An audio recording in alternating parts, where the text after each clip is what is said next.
நம்மளோட கழுத்துக்கறி தலைக்கறின்னு சொல்லி பார்க்க ஆரம்பிச்சால ஒழிய ஆண்டவரை தேடணும், ஆராதனை செய்யணும், பலி செலுத்தணும், எல்லாம் மறந்து போச்சு. சரி, எத்தனாவது பார்க்கணும் சொல்லி ஆண்டவர் விட்டு பார்த்தாரு. நாட்கள் போக போக ஆண்டவருடைய ஞாபகமே வரல. தேவன் ஒருவர் உண்டா என்று சொல்லக்கூடிய அளவுக்கு முற்றிலுமாக மறந்துட்டாங்க.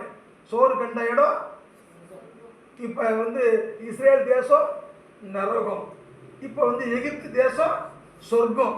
இஸ்ரேல்ல இருக்கிறது தேவ ஆவியானவர், எகிப்தில இருக்கிறது பிசாசுடைய ஆவி, விக்கிரக ஆவி, விபச்சார ஆவி, வேசித்தனத்தின் ஆவி, பயங்கரமான ஆவி.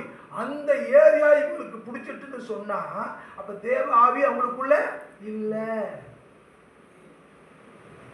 என்ன நடந்துச்சு? நாட்கள் போக போக போக போக, நல்லா கவனிச்சுங்க, இந்த பார்வோன்ங்கிறது இந்த மன்னனுடைய பெயர். எவன் வந்தாலும் பேரு பார்வோன் தான். இப்ப போப்புன்னு ஒருத்தர் இருக்கிறார் இல்லையா, எங்க இருக்கிறாங்க?